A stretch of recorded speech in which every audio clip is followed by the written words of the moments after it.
Hi guys, Assalamualaikum. I am Nurin. Okay, in this video, I will be talking about what is small talk in a business. So in this video, I will tell you what is small talk and why it is very important in a business. So let's check it out. Okay guys, small talk is usually trivial and it's something that everyone could talk about it very easily. We use small talks in business to occupy time and be polite with someone. So let's move on.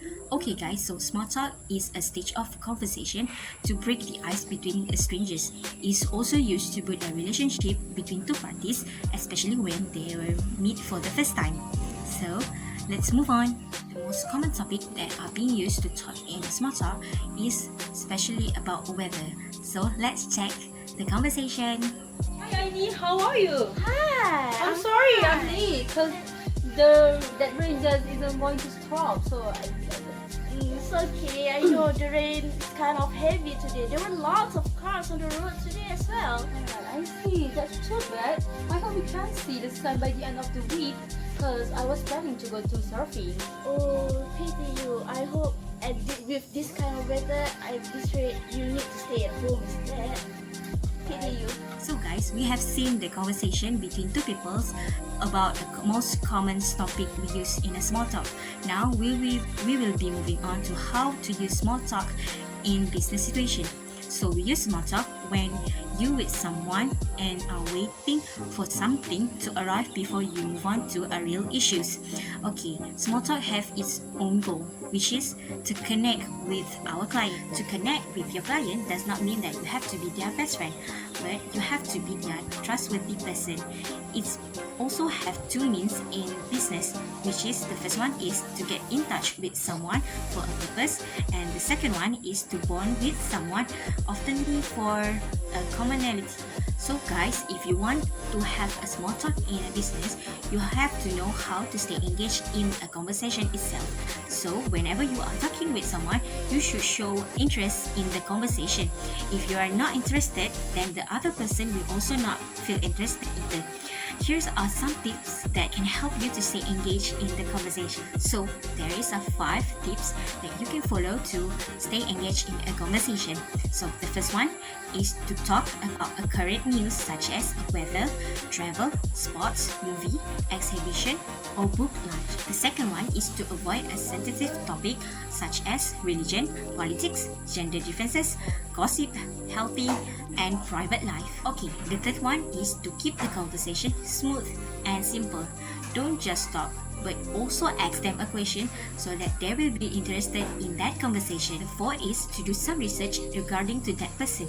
You can use the contact you have to know about this person so that the conversation will be more interesting. And the last but not least, to leave the place with the remark, which is having a handshake and give them a smile so that they will be interested in you and the business you are having. So guys, that are the tips for you to follow to help you to stay engaged in a conversation you're having in a business.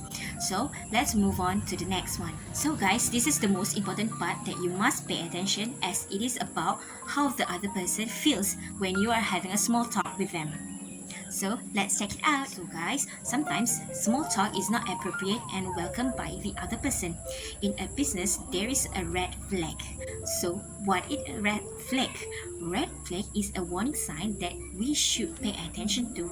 So guys, if you see this red flag, you should stop talking and change the topic, because it will make the other person feel comfortable. Maybe they might not be in a good mood, or they might be having a little bit problem on their personal life. So there are 4 red flags in business that you have to pay attention to.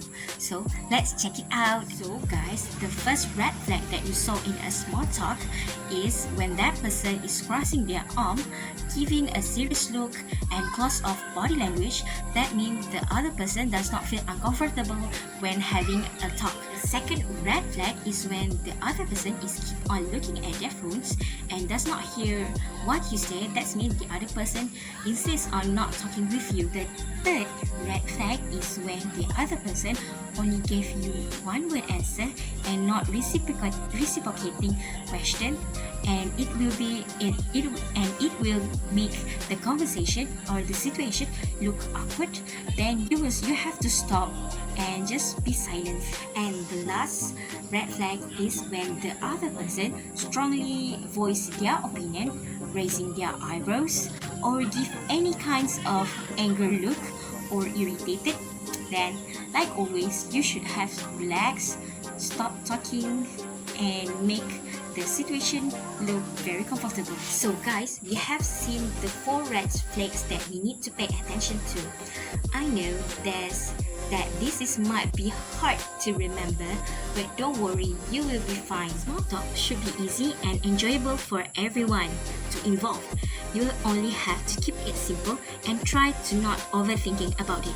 If you are worried that you will make a mistake, then remember, you can always talk about the weather because that's the most common topic everyone would talk in a small talk. So guys, I have already shared with you what it is small talk and why it is very important in a business talk. I have also shared with you how to stay engaged in a conversation, and I already tell you the most important thing that you need to pay attention about how people feels in having a small talk. So hopefully, I hope that this video could help you on having a small talk in a business. So hope to see you guys in the next videos. But don't forget to like, subscribe, and comment if this video is helpful. Share with your friends and your family. Thank you from me.